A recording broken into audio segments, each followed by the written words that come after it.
Muy buena noche, bienvenido a su programa Acción Positiva. Gracias por estarnos acompañando por la radio, por la televisión y gracias por esa audiencia que nos alienta a seguir todos los domingos contribuyendo a que tengamos un mejor país. Hoy quiero presentar a mi invitado, al licenciado Marco Antonio Sagastume Gemel. Él es presidente del Colegio de Abogados y Notarios de Guatemala, miembro de la Comisión Científica Mundial de Derechos Humanos de las Naciones Unidas y tiene más de 87 libros publicados con su autoría. Así que, bienvenido, licenciado, qué gusto tenerlo con nosotros. Es un gran honor estar aquí, doctor Arredondo. Muchas gracias por la invitación. Muchas gracias, licenciado. Obviamente, yo diría que hemos estado viviendo unas épocas históricas para Guatemala. Tenemos la suerte de ser ciudadanos de este país en este momento, licenciado, cuando hemos visto cómo una vez más florece ese sentimiento cívico espontáneo, puro, que lleva a todos los sectores. Así es. Y hago esta mención porque obviamente una institución como es el Colegio de Abogados y Notarios de Guatemala se une a esa manifestación de toda la ciudadanía y emite una serie de comunicados. Cuando vamos a la plaza de la Constitución y vemos a toda la gente que está manifestando, pues el clamor que prácticamente se ha regado por toda Guatemala, licenciado, es el pedir la renuncia de la dirigencia nacional que se ha visto envuelta en corrupción, que nos ha llevado a tanto problema. Diríamos que se logró un paso importante cuando renuncia la vicepresidenta de la República, pero el clamor continúa, y este clamor continúa pidiendo la renuncia no solo de ella, sino que de otros funcionarios, incluyendo al presidente. En su comunicado de ustedes, licenciado, que entiendo que es de 23.400 miembros del colegio, están ustedes también uniéndose al clamor ciudadano. Doctor, cuéntenos Arredondo, un poquito su mecanismo para llegar ahí. Cuando asumí la conducción de la junta directiva del colegio, llevamos 2 meses, nada más. Y en la toma de posesión, todo el mundo, a excepción de una persona, me dijo, no vayas a mencionar a la CICIG. No menciones a la CICIG, porque te vas a echar encima a todos los jueces de abogados, a todos, hombres y mujeres, como vos decís. No menciones a la CICIG. Solo una persona me dijo, que es nuestro actual vicepresidente de junta directiva, yo creo que es conveniente apoyarla. Y entonces en mi corazón, en mi conciencia me quedé investigando, preguntándome qué hago. Y tuve que asumir una posición en mi toma de posesión de decir, vengo a apoyar con todas mis fuerzas y energías a la CICIG, a la investigación para que termine ya esta situación tan desfavorable para la población guatemalteca. Ustedes miran el video, la mayoría de mi junta directiva decía, no, ahora dicen sí, todo el mundo. Mira, porque yo creo que ahorita ha llegado el momento en Guatemala ya que tenemos que empezar a planificar con responsabilidad. Ya no podemos seguir planificando porque ahorita no tenemos ni la planificación ni de lo que va a pasar mañana. Los chinos, por ejemplo, planifican 50 años, los americanos 100 años.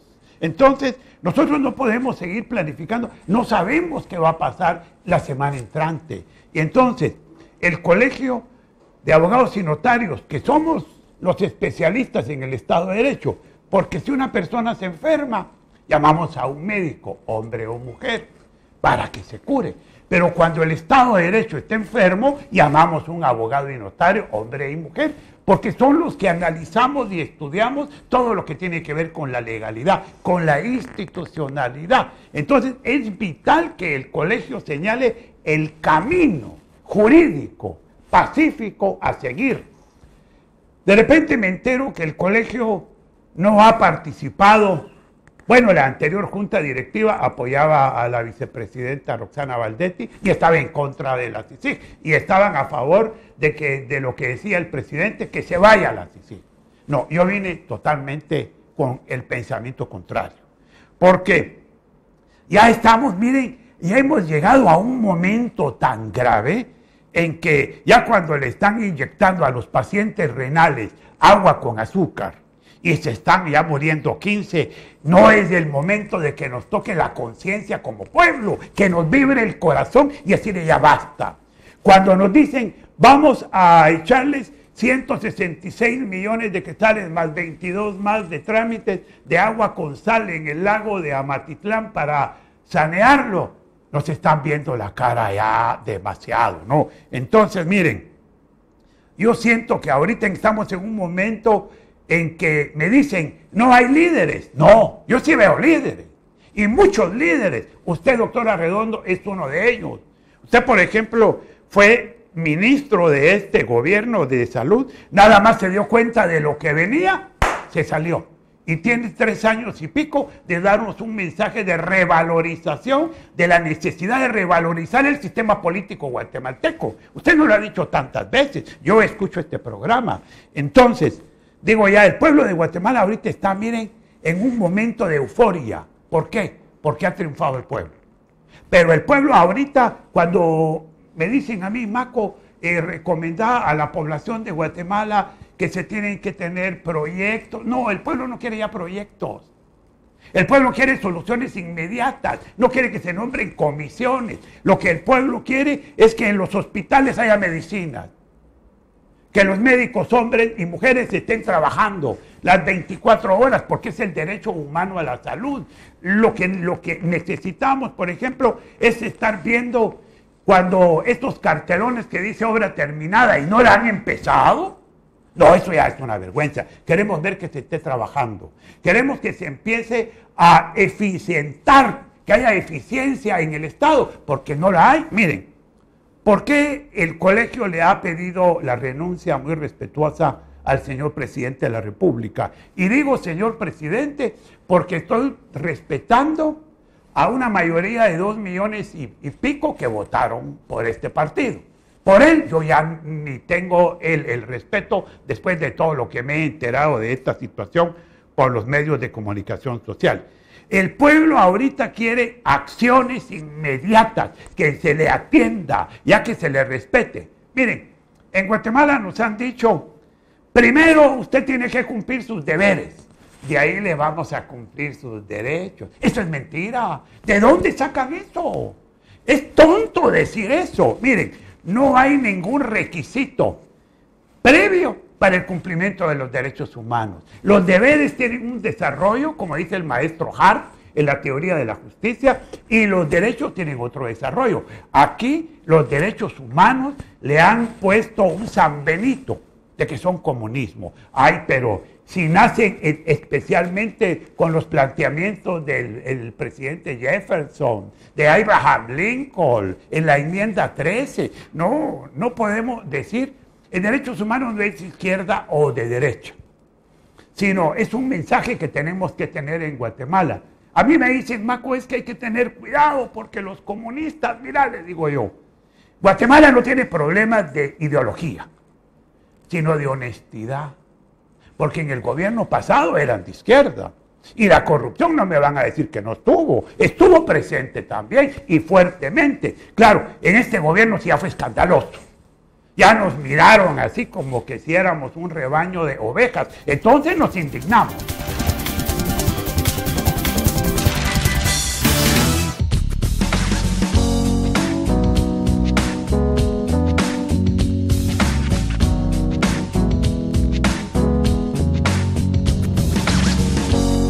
Santa Lucía, en tu mesa todo el día.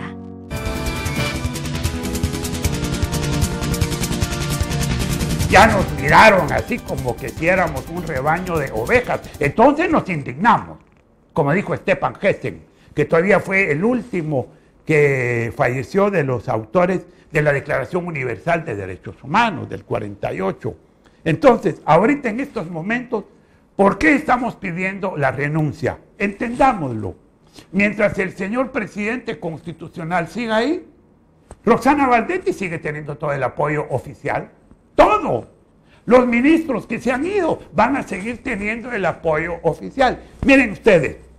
Estás hablando básicamente un encubrimiento, si Así usáramos es. la palabra, Sí. de hechos que deberían de seguirse. Porque muy cierto, o sea, obviamente la gente se pregunta, bueno, ¿y qué pasó con Roxana Valdetti? ¿Y qué pasa con López Bonilla? Que se van, dejan tirados millones de quetzales en negocios que totalmente poco transparentes. ¿A eso te refieres tú? Así es, y ni siquiera estamos hablando de los millones de quetzales en que nos endeudaron. Esto ya se ha silenciado, y eso hay que mencionarlo porque es una vergüenza. Miren, si ahorita a nivel mundial somos una verdadera vergüenza por la corrupción. Tal vez únicamente por lo de la FIFA es que se va a decir, bueno, está pasando por todo el mundo, pero no. No es que está pasando esto aquí porque pasa en todo el mundo, no. Está pasando aquí porque tenemos personas deshonestas en la función pública. Y la función pública, mira, es de total respeto para la población. Hay un derecho humano, es que la población tiene que saber cómo se utilizan los fondos que la población da. Porque el dinero que se están llevando no es de ellos, es de la población. Claro, es generada por el guatemalteco.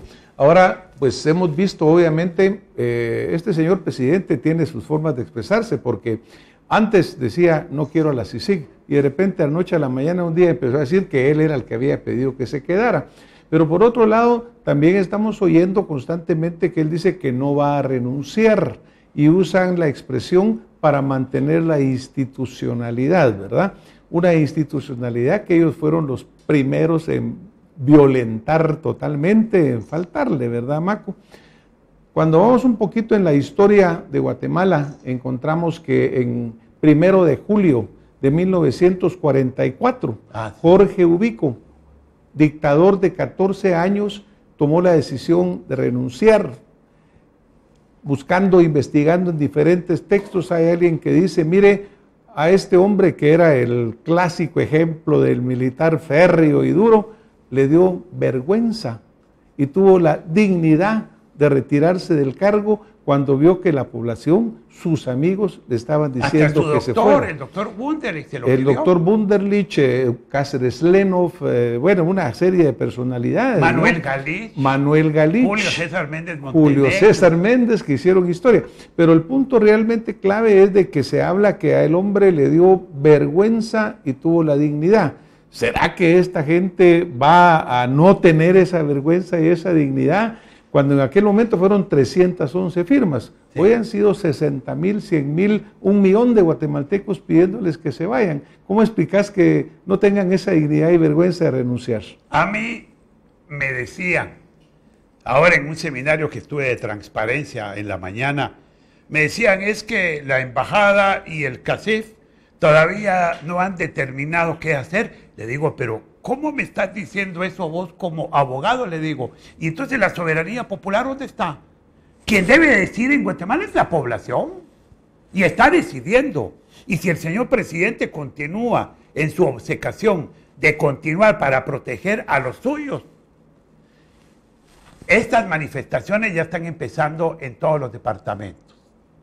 Si tienen temor a eso, pues hagamos los cambios necesarios para, miren ustedes, para que no se salgan las aguas de su cauce. ¿Y cómo se puede hacer?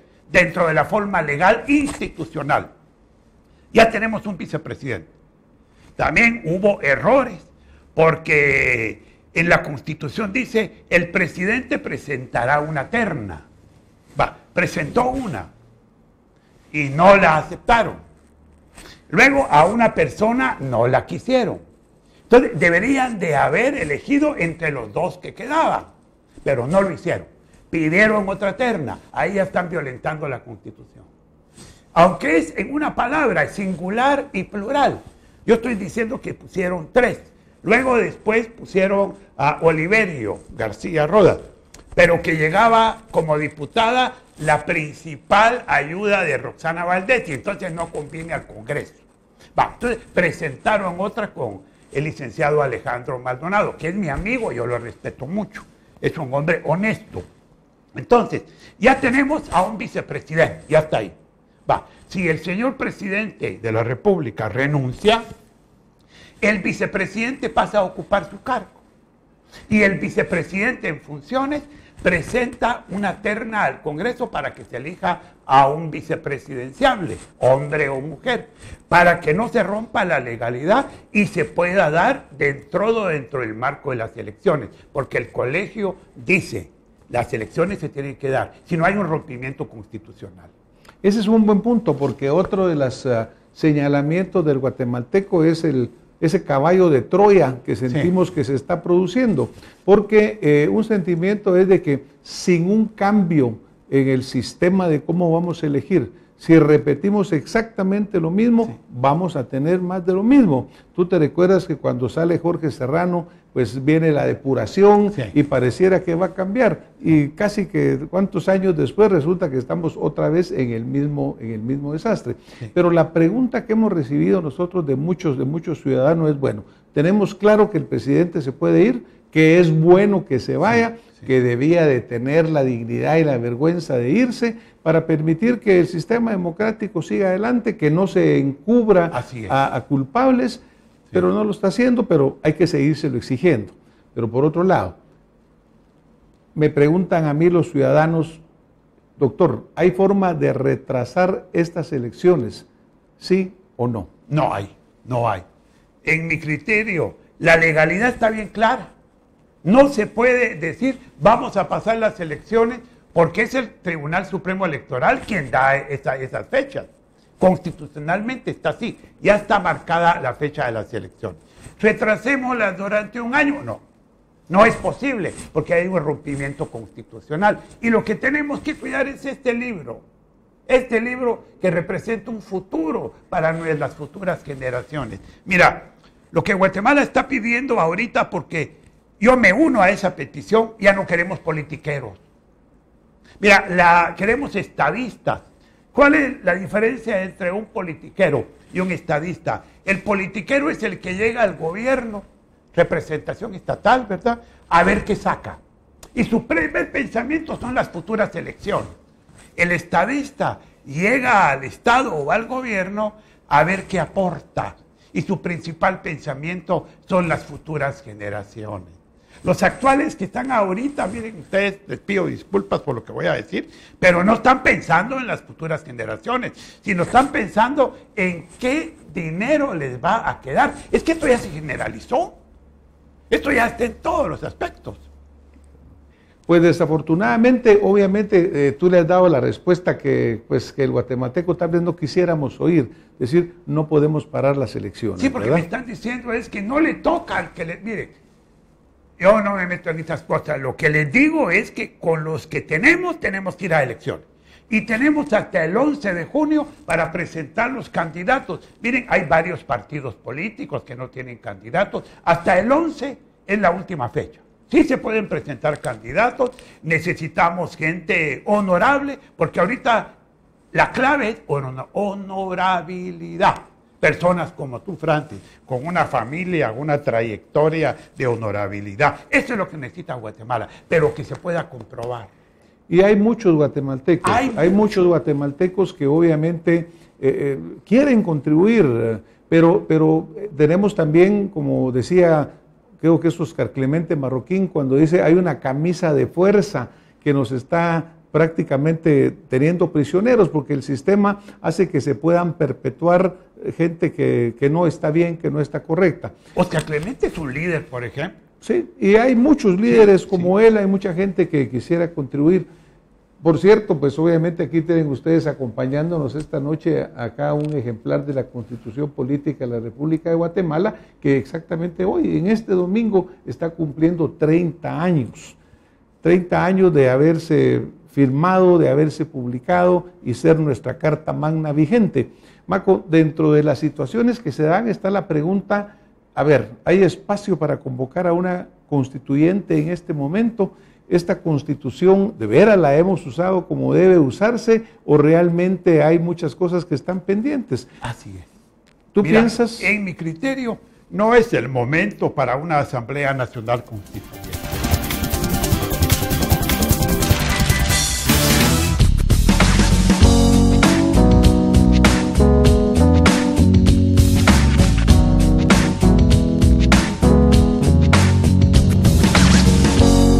Santa Lucía, en tu mesa todo el día. En mi criterio, no es el momento para una Asamblea Nacional Constituyente. Sí hay algunas cosas que hay que cambiar, pero no es el momento. Pienso, ¿verdad? ¿Por qué no es el momento? Te voy a decir, en la anterior Constitución se decía que únicamente el banco que podía hacer negocios y préstamos con el gobierno era el Banco de Guatemala. En esta Constitución ya quitaron eso. Y ahora los negocios son con los bancos privados.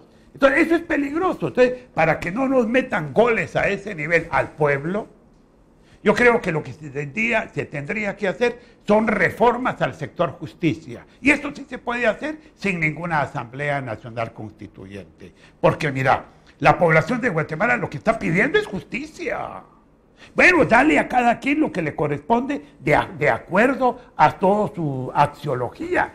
Y en Guatemala ahorita a mí me dicen, Maco, no digas eso, mejor decir que sea justicia. Pero ¿cómo voy a decir que hay algo que no lo veo? Bueno, y por ejemplo, ustedes en el comunicado, en uno de los comunicados, creo que en los dos, enfatizan el hecho de la necesidad de la independencia del organismo judicial como una de las fundamentos del Estado de Derecho, pues, ¿no? Porque desafortunadamente, Maco, en Guatemala los ciudadanos hemos dejado de creer prácticamente en todo, ¿verdad? No se cree en el organismo ejecutivo, menos en el Congreso, que es tan señalado, también los organismos de justicia. Entonces yo sí creo que el mantener ese Estado de Derecho en el cual sepamos que se aplica la justicia pronta, cumplida, que es ciega esa justicia y que es equitativa, yo creo que eso es verdaderamente fundamental. Mira, en 1642 John Locke es el que da la idea de dividir el poder estatal en dos grandes poderes, el ejecutivo y el legislativo, pero decía que no debería haber relación porque iba a haber corrupción, que debía haber una independencia de poderes, solo esos dos poderes es los que planteó. 200 años después Montesquieu incorpora lo judicial para que existan pesos y contrapesos. Pero desde el momento, por ejemplo, de la Carta Magna de 1215, el soberano era el rey. Todo ese tránsito que el soberano era el rey a pasar a que el soberano es el pueblo, como está en Guatemala, pero tiene que ser una realidad, porque si es solo algo aparente, no funciona. Como es en este momento, ¿verdad? Porque la soberanía reside en el pueblo, como lo dice la Constitución. Así es. Pero yo creo que en este momento está secuestrada realmente por una clase política que se ha verdaderamente degenerado. También ustedes en uno de los comunicados mencionan que el hecho de la situación que estamos viviendo es dañina para el desarrollo de la democracia. Así es. Mira, si no hacemos cambios en el sistema político, vamos a volver a caer dentro de 2, 3 años otra vez en la misma situación. Mira, yo veo a toda la población feliz de que ya el Congreso ya pasó en primera lectura la ley de partidos políticos, ley electoral y de partidos políticos. Ya pasó en primera lectura, le quedan 2. Pero eso va a funcionar dentro de 4 años. Eso es algo que tal vez no se comprende muy bien y yo creo que es importante que usted que nos está viendo esta noche nos quede claro. Esos cambios, como indica el licenciado, van a ser efectivos no ahorita, va a ser dentro de 4 años. No tengamos el falso espejismo, ¿verdad? Sí, porque yo quisiera que ya se pudiera aplicar, pero no se puede. Tenemos que respetar los pesos y contrapesos jurídicos, tenemos que respetar los tiempos constitucionales, porque la ley electoral y de partidos políticos es una ley constitucional. Mira, esta constitución podemos empezar a presionar a los diputados, tenemos que ir hacia ahí para que hagan el trabajo que se tiene que hacer. Por ejemplo, el artículo 66 es bellísimo sobre los pueblos de ascendencia maya, que el Estado los protege. El 67 te dice tierra para los pueblos indígenas, 68 cooperativas indígenas, el 69 traslación de los sectores campesinos, no en camiones sino en autobuses, pero el artículo 70 te dice, todo esto deberá ser regulado por una ley ordinaria. Mientras no haya esa ley, no funciona nada de estos artículos. Entonces hay que trabajar en esta Constitución, porque tiene cosas bellísimas. Es la primera constitución que veo que en Guatemala no le temió al tema de derechos humanos. Claro. Ahí están. Claro. Bueno, una constitución que ya lleva 30 años, ya ha sido más vigente que las anteriores, porque la que más había durado antes fue la liberal del 1817, que había durado 25 años, y luego pues se suspende, ¿verdad? Pero esta no, esta lleva ya 30 años, una sola enmienda, pues una sola reforma, y yo creo que ha sido pues buena. Pero yo creo que obviamente habrá que analizar qué cambios habrá hacerle en el momento que corresponda. Cuando hablamos de un organismo judicial, de un sistema de justicia que sea ciego, equitativo, obviamente algo de lo que lo daña es el actual sistema con el cual se eligen a los magistrados y a los jueces. ¿Qué cambios crees tú que sean importantes acá? Fíjate que mientras a los magistrados, hombres y mujeres, sean electos por los diputados, la cosa no cambia, en mi criterio. Debería haber una carrera judicial, porque fíjate, si tú eres juez, hombre o mujer, y tienes todo un desarrollo vivencial, ¡ah, qué belleza! Toda tu vida dedicado a eso, ¿no vas a arriesgar tu existencia por un error o un cohecho pasivo o un prevaricato, como lo estamos viendo ahora?